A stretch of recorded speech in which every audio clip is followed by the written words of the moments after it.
What's up guys? Welcome back to another video. Today I'm going to be filming one of my favorite videos of every month, which is the TBR list. It's reading time here at JB's Corner. I think this one is going to be fun, especially for the season. As we're moving into August, I do feel like, for me at least, that's very reminiscent of going back to school. And so I love reading all of the books that have to do with school or dark academia or anything along those realms during this season of the year. So if that is a genre that interests you, definitely stick around so we can talk about the books that are going to be on the TBR list. For those of you that are new here, welcome. My name is Jaya and I put out book-related content on every Wednesday and Sunday. It is typically more fiction related, but every once in a while we do have some nonfiction or something related to memoirs, etc. on this channel as well. But I will say it's majority fiction, and I try to rotate between the different genres that I read, both to expose myself to more reading opportunities and experience more books that are out there.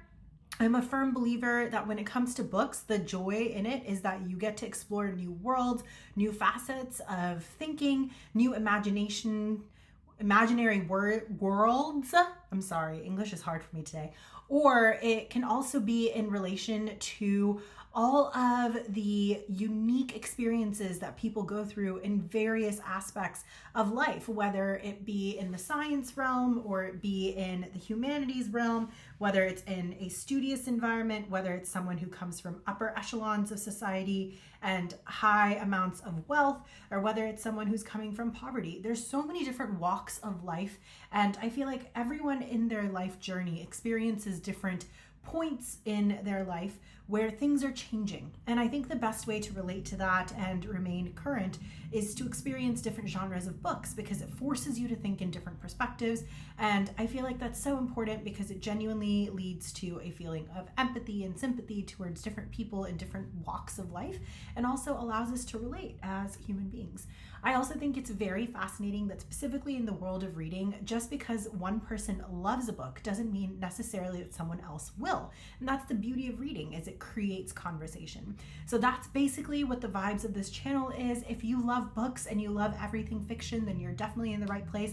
I know I have a fiction addiction and I'm not going to apologize for it. So I hope to be able to enjoy that little eclair of delight with all of you. For those of you that are returning, thank you so much for being here. Thank you for building this bookish community where we can have open conversation with no judgment, just talking all things books. I think this community in and of itself as a whole is honestly one of the best communities out there, because everyone is just so open-minded, and I really think that comes from the fact that we love reading. So without further ado, let's jump into the books.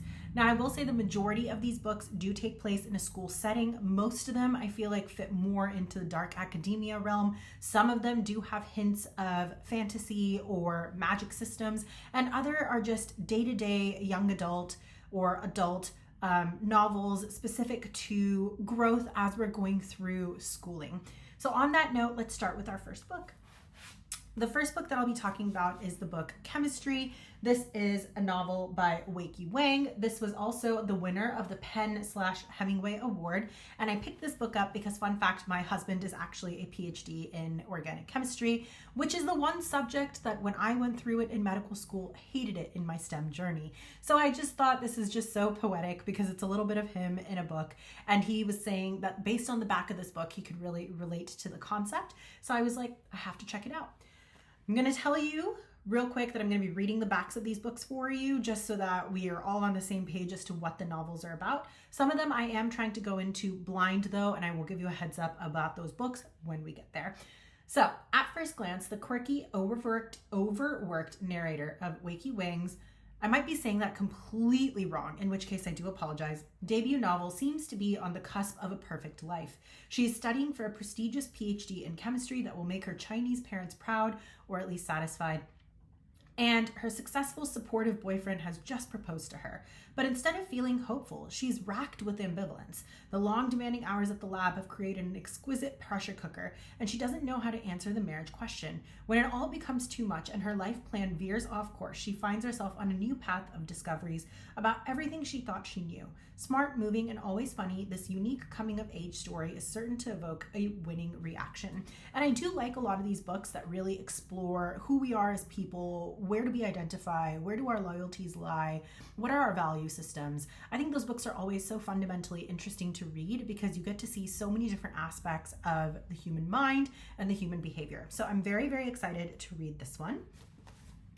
And that is the non-dark academia, but related to being in school first book. The second one I have is a young adult book. This is by Laura Nolan, and it is If He Had Been With Me. And this is the beautiful collector's edition, which I was able to pick up from Barnes & Nobles, and I just think it's so beautiful. It says on the side, I love him in a way I cannot define. And I've heard this is a very heartbreaking coming of age story that's told in the perspective of a teenager going through high school. So I figured she's in school, it'll be interesting to read. And it says on the back, stay, I whispered to him, stay in the car, stay in this moment. But of course, he never does. Okay? Let's figure out what this book is about, shall we? I also think it was really cool because, where is it?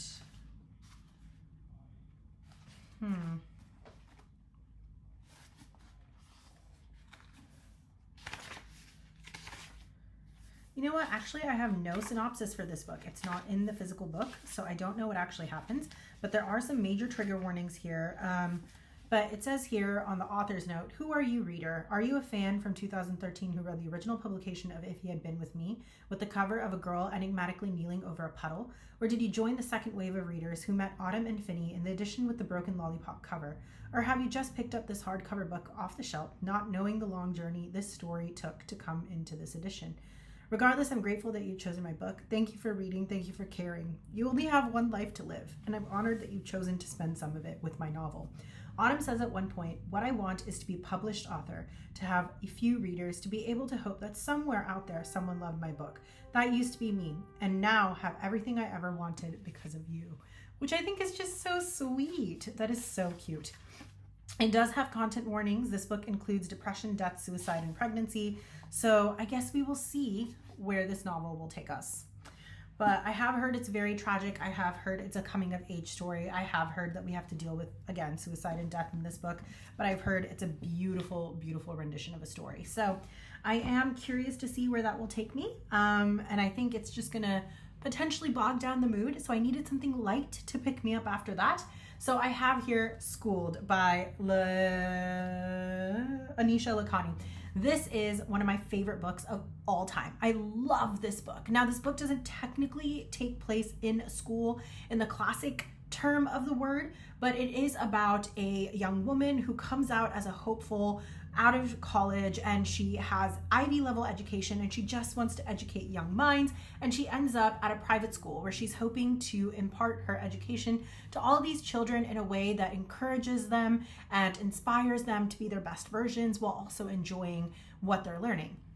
Little did she know that parents of, Manhattan's elite are a little bit different, and she somehow ends up sucked into the world of private tutoring, which also leads to all the riches that come with it, including nice handbags, beautiful apartment, crazy hours. So this is just that woman's journey along this roller coaster as she's trying to navigate what type of teacher she wants to be and how she can be one of the best that there is to offer to these children. So I'm very, very excited to read this. I absolutely adore this book. I love everything about it. I love the fact that there's so much depth to it.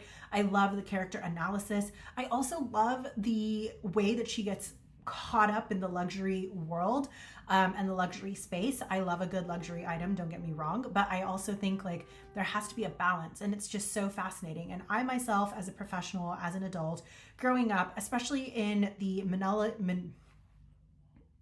millennial class of children who were taught that success is defined by the number of things that we have and the number of brands that we have, and that whole concept now being remarketed, especially with the Gen Z. And I'm really proud of them for that, and I'm so thankful for them for that, because even as adults, I think there's so much to learn, and the fact that success is defined by so many other things and other forms of wealth is such a beautiful concept. And I think this book shows that very well. This is honestly one of my all-time favorite books. I think I've read this book maybe 3 times altogether at this point, and every single time it's been a 5-star. Every single time I've taken something different from it, and I'm very, very excited to dive into this as well. The next book that I wanted to talk about is actually diving into the world of dark academia, and that is none other than Nocticadia by Carrie Lake. Now, this book is also available on Amazon in the Kindle Unlimited format as well, if you prefer to read it in that way. I personally got the physical copy just because of how much my best friend loved this book. She has told me in multiple conversations that she adores this book. It has a lot of depth to it, and the slow burn is just a true slow burn. And it's a medical mystery that's also happening. So basically, the idea of the story is that there's a young girl who has recently been accepted to go to a very prestigious school where she will be studying medicine. Now, while she is there, she happens to come upon the very eccentric very eccentric professor who is looking into a disease that has been overtaking humanity and has just been causing a lot of death and devastation across the globe. And she basically gets into the lab with him to try and figure out what is causing all of this and how she can help fix it. Needless to say, this is also a romance, so we do get to see a little bit of a slow burn between our main female lead character and this professor as well, is my understanding. But it's supposed to be an absolutely beautiful woven story. So the story goes, the dead teach the living. After watching my mother succumb to a mysterious illness, I promised myself 2 things. I find the cure for what ravaged her and leave the godforsaken city where she abandoned me. 4 years later, I received an acceptance letter from Dracadia University, one of the oldest, most prestigious schools in the country. Nestled on a secluded island off the coast of Maine, it's rumored to be haunted by the souls of the mental patients exiled there centuries before, those whose bones are said to make up the island's white, sandy shores. And restless ghosts aren't even its most daunting peculiarity. Okay, I can't say this. Defrick Bramwell, known on campus as Dr. Death, is a brilliant pathologist in charge of the Midnight Lab. He's also my devastatingly handsome professor, who seems to loathe tenacious first years like me, except his dark and enigmatic gaze tells me all the ways he'd devour me if given the chance, and his stolen kisses burn my lips with forbidden jealousy. I crave his authority, he aches for redemption. Together we're toxic, delicious fodder for the prying eyes, hell-bent on exhuming the rotted skeletons of our pasts. For the dead have much to teach, and it's only a matter of time before Dracadia's most depraved secret is resurrected. So I'm excited to read this, both in terms of the medical aspect of it and this new illness that's being created, the university vibes, and then of course, the romance. Next up on our list, we have Murder Your Employer. This book has been on my bookshelf for a while now, and I'm so excited to finally be getting to it. This is one of those books that has just been calling to me, and I just think it's going to be so funny to read. So here we go. Who hasn't wondered what the world would be like if a person who is object of your affliction ceased to exist? At the McMaster's Conservatory, future deletists, never murderers, learn the consummate execution of the homicidal arts. To this sumptuous campus, some 3 memorable classmates, self-effacing Cliff Iverson, troubled Gemma Lindley, and Hollywood diva Doria May, all of whom have suffered menacing employers who richly deserve a deadly denouncement. Under the tutelage of Dean Harbinger Harrow and the fascinating faculty of McMaster's Halls of Poison Ivy, they hone their craft, each hoping to finesse a perfectly masterful murder. So I'm excited to read this one.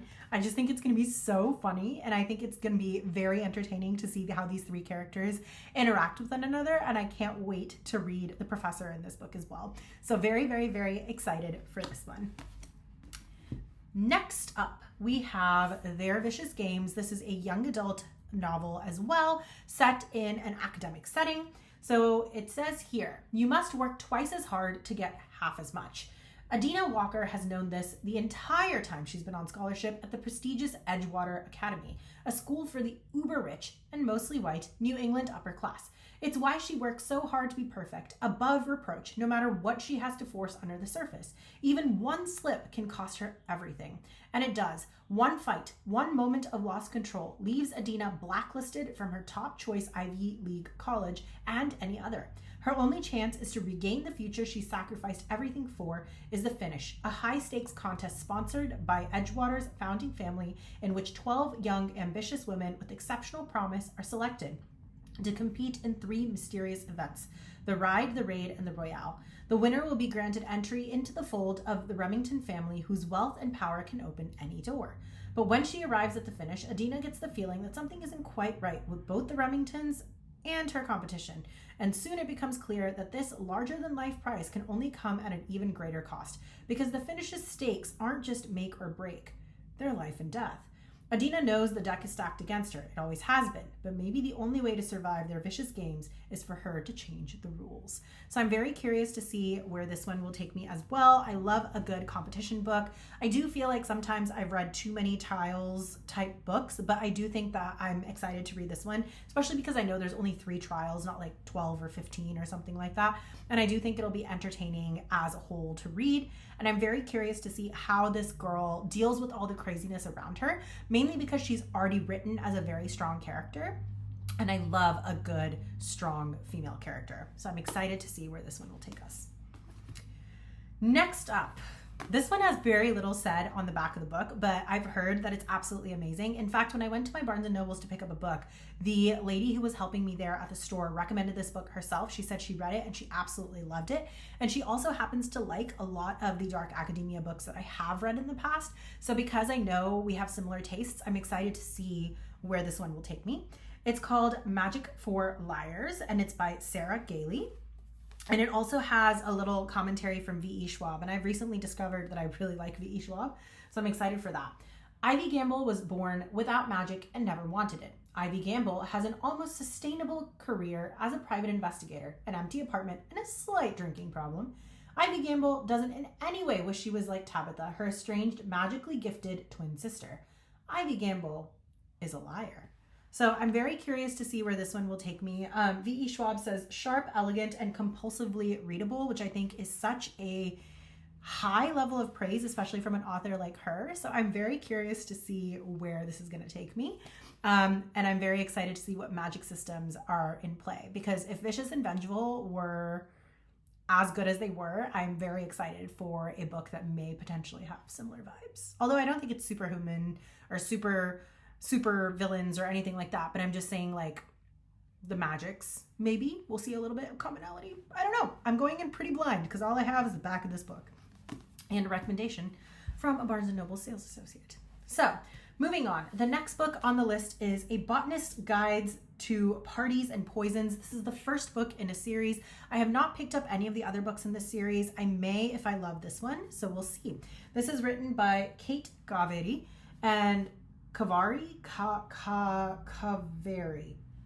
Not sure. So sorry if I'm pronouncing that wrong. Newly minted research assistant Saffron Everley is determined to blaze a new trail at the University College London. But with her colleagues' beliefs about women's academic inabilities and not so subtle hints that her deceased father's reputation paved her way into the botany department, she feels stymied at every turn. When she attends a dinner party for the school, she expects to engage in conversations about the university's large expedition to the Amazon. What she doesn't expect is for Mrs. Henry, one of the professor's wives, to drop to the floor poisoned by an unknown toxin.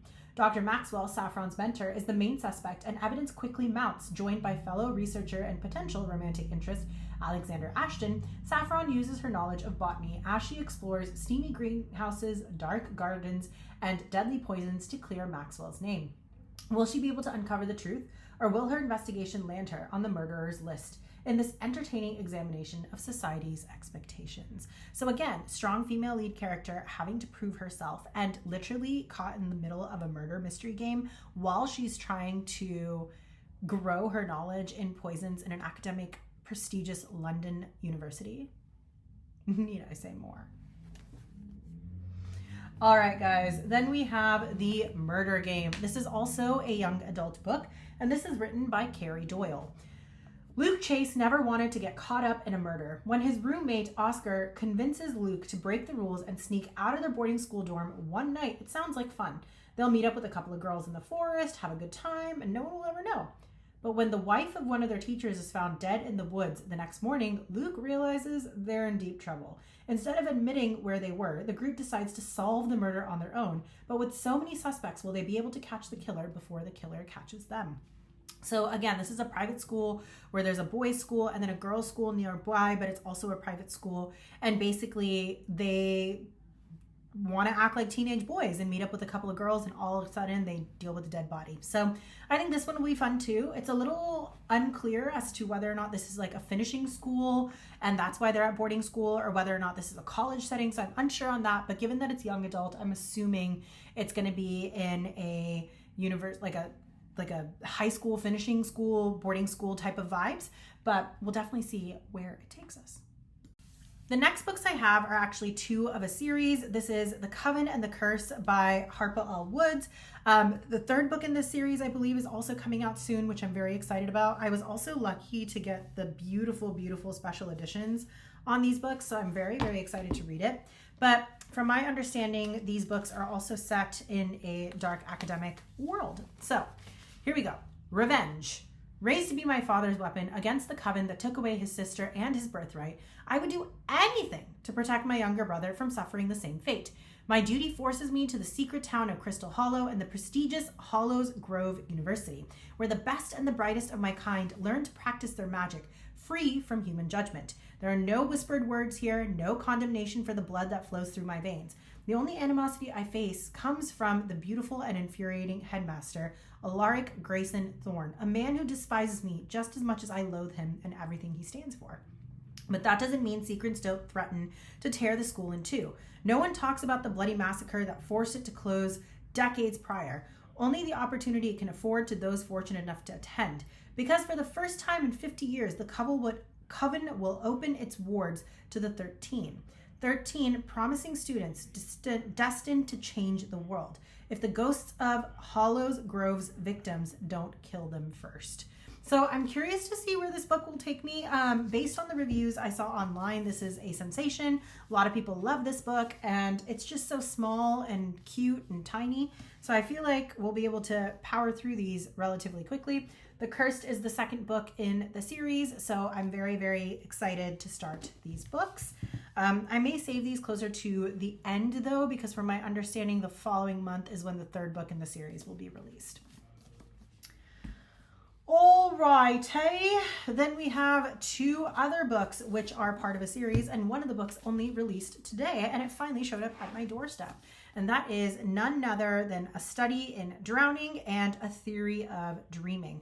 Now, in these books, I have been told they are dark academia. I know nothing more. I know nothing else about these books, but look how beautiful these spines are. Like, I mean, it's literally a library on the spine. I could not get these. They're so gorgeous. But on the back of the first book, it says, "But if fairies and monsters were real, so were the woman who defeated them." And then on the back of this one, it says, "Just because you love her doesn't mean you can save her." So let's read together the inside cover of this book to figure out what we're reading. It began, as all things did, a girl on the shore, terrified and desirous. Effie Sayer has always believed in fairy tales. Even though crumbling under the pressures of her first term at college, she can't always seem to tell the difference between fact and fiction. Her only solace has been Ungarid, an epic from the Lyrian national hero and author Emrys Myrddin. Taken by chance and maybe fate to the late author's estate, she is intent on finding the purpose of her own story, but instead stumbles upon Preston Hellery, a scholar from the Literature College. Preston has come to Heareth Manor, determined to prove Effie's favorite author is a fraud, and her only hope of proving him wrong is to conspire with him. But Heareth, perched on the very edge of a wrathful ocean, holds dark secrets, the likes of which both Effie and Preston thought only existed in the pages of Myrddin's stories. The house and the truth might just swallow them both, as the sea threatens to swallow it, them and all the stories whole. Part historical fantasy, part rivals to lovers romance. and part Gothic mystery, this feminist fairy tale has captivated readers with its haunting, dreamlike atmosphere. So I'm very excited to read both of these. I'm excited for the dark academia vibes of both of these books and the library and the university tie-ins. So definitely excited to see where these two books will take me.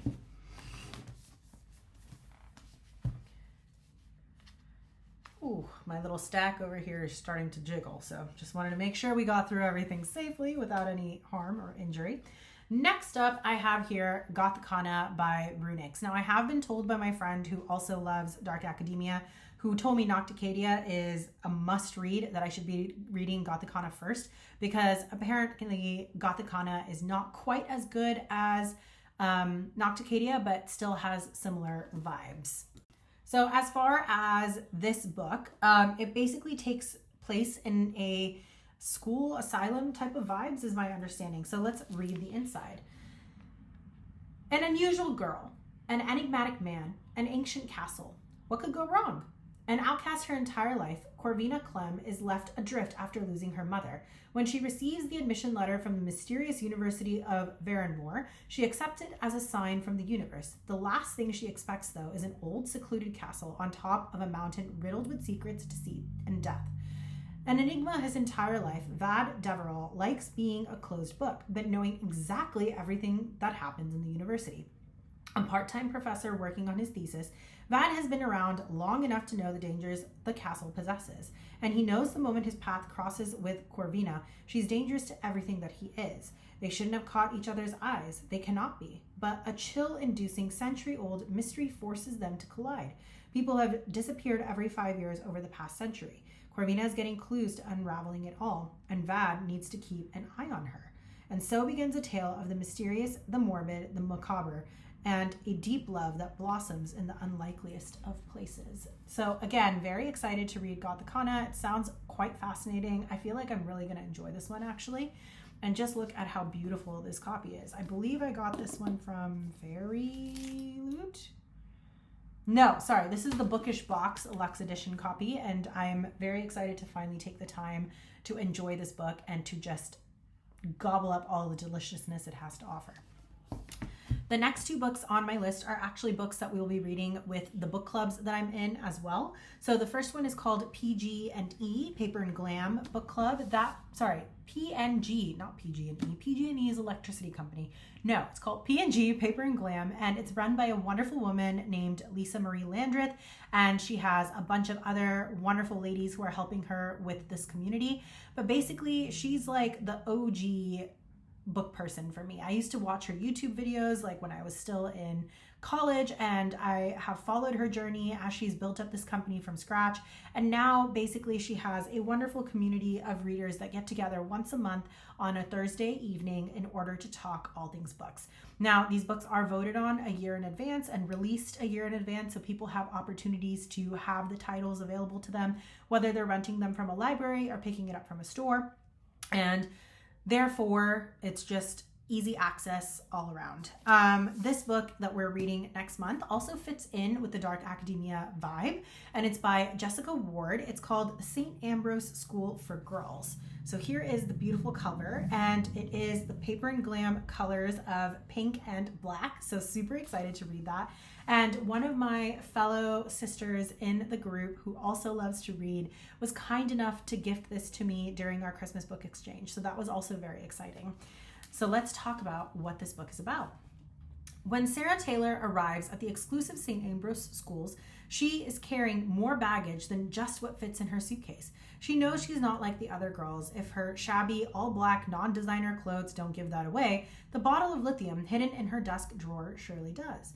St. Ambrose Queen Bee, Greta Stanhope, picks Sarah as a target from day one, and the most popular, powerful, horrible girl at school is relentless in making sure Sarah knows what the pecking order is.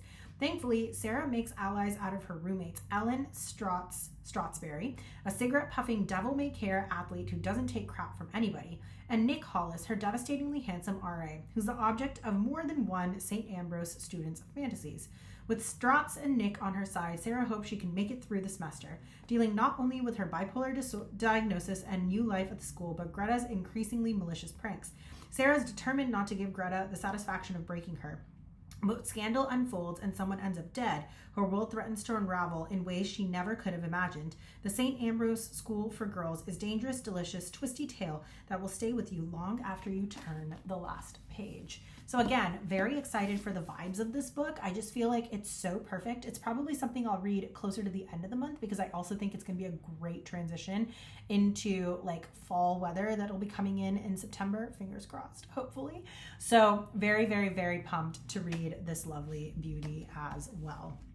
The second book is none other than Jessica Knoll's Bright Young Women. This is the book that was selected in the book club that I like to run. It's called the Overbooked Book Club. It was started by a wonderful woman named Shane, and she had a beautiful, beautiful child and is growing her family and had to step down from an admin capacity. And she very kindly had asked if anyone was willing to volunteer, which is why I had the opportunity to step up and help with the group. We have a lovely dedicated group of young women who basically vote on titles on Facebook. And I usually post the polls for the book choices about a week to 2 weeks at the beginning of the month. And then we vote. And then once the selected title has won, you have about 2 to 3 weeks to pick up the book before the start of the month. And then we will read the book throughout the course of the month from there. So very, very, very excited to be reading this one. It's been sitting on my bookshelf for a little bit. It very recently came out this year, so I am excited to see where it will take us. So what is it about? January 15th, 1978 is a night of promise. A serial killer's escape in Aspen, Colorado couldn't be further from the minds of the busy young women at the top sorority on Florida State University's campus in Tallahassee. Sorority president Pamela Schumacher spends her Saturday night glued to her desk, cradling her textbook like a pillow, startled awake at 3 a.m. by a strange sound. She makes the fateful decision to investigate. What she finds outside her bedroom door is a scene of implausible violence. 2 of her sisters dead, 2 others maimed. It's the final murderous spree of the man the papers will soon dub the all-American sex killer. But Pamela doesn't know this yet. Nor does she know the story of 25-year-old Ruth Wachowski, who 4 years earlier disappeared from the Seattle's Lake Sammamish State Park in broad daylight, confounding police and shattering Ruth's roommate and best friend, Tina Cannon. When the massacre at the Tallahassee sorority house becomes national news, Tina is certain it is the work of the same man who terrorized the Seattle area 4 years prior. She rushes to Florida on a collision course with Pamela and one last impending tragedy. Bright Young Woman is the story of 2 women who demanded answers to questions nobody else would ask. What happened to Ruth the day she went missing? And how did a serial killer from the Pacific Northwest set his sights on a sorority house in Florida? Tagging between those nightmarish days in 1978 and a letter that brings Pamela and Tina together in the present, the astonishing truth is revealed, along with a portrait of the extraordinary woman who saw the media's glorification of the Kennedy of killers for who he really was. So, very excited to read this one. I think it's going to be so much fun. And that does bring me to the end of this video. There are quite a few novels in here. I don't know if I'm going to get through all of them this upcoming month, but the goal is to get through as many of them as we can. I also just love this genre. Like, dark academia is genuinely one of those, in general, genres that really speak to me. I love the mystique of it. I love the setting of it. I love the vibes of it. So I'm really hopeful that I'll be able to get through all of them for you guys and definitely give you my thoughts and reviews. I'll also definitely do series reviews on the ones that are series as we go and have those published for you guys as well, so you can check them out on YouTube. But that is all I have for you today. Wherever you are, whether it's morning, evening, or night, I hope you're having a wonderful, beautiful, amazing day with loved ones.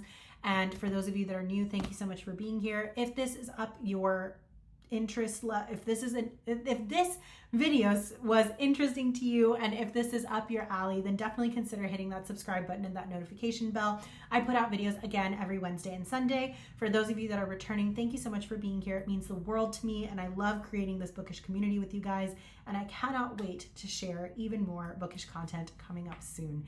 Thank you so much for watching, and I will catch you guys on the next video. Bye guys.